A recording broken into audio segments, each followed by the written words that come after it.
to my gaming channel. In today's video ay sasabihin ko sa inyo yung kung paano mag-protect ng safe dito sa Brookhaven.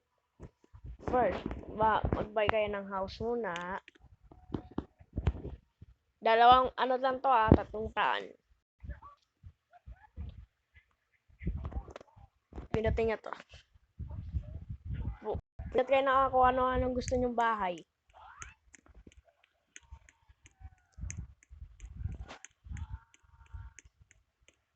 Ay, nauntog pa ako.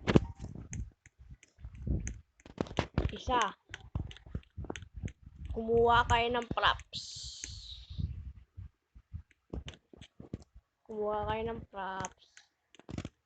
Tsaka ilagay niya kunin niya mga kahon. Wait lang.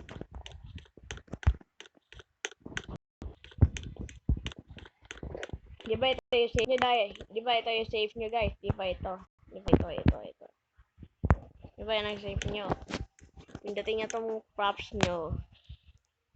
At saka, lagay mo doon sa may box section. Ay, ba't sa usok? Isa props nga, diba? Ito, pindutin nyo itong marami props. Ayan. Para hindi alam nila. At hindi, isa pang lagay. Isa pang lagay, guys. Ay, ba't yan? Siguro yan na lang muna. Yan. Para di na mala makita. Number 2. Wait lang. Kuha kayo ng safe. Tsaka lagay niya sa safe kung saan para makita, para sa fake na safe. Isa. Dito sa kwartong to.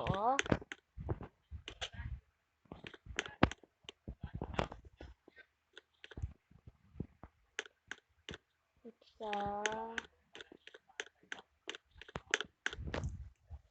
Dalawa.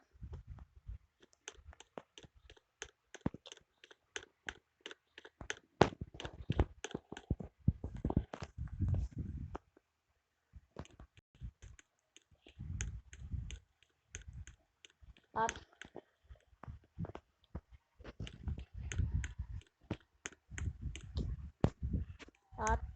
3. Yan. Pangatlo, ito yung pinaka-best na gawain para ma-protect nyo yung safe. Para ma-protect safe nyo. Pero una, mag-like and subscribe muna kayo. In 3, 2, 1, go! Okay. Buksan nyo tong safe nyo. Kumuha ka ng C4. C4 na tayo. C4 ko dito.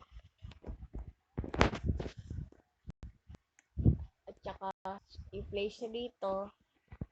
Ayan, hindi na marabang yung mga pera nyo.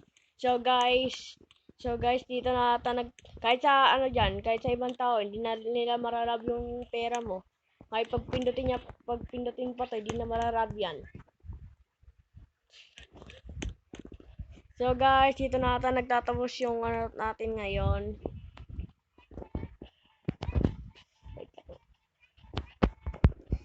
Dito na nagtatapos yung natin ngayon. Yung video natin ngayon. Kung nagustuhan nyo, mag-like and subscribe lang kayo. Pinutin nyo na yung notification bell. Mag-comment down below lang kayo kung ano pang gusto yung tutorial. Bye-bye.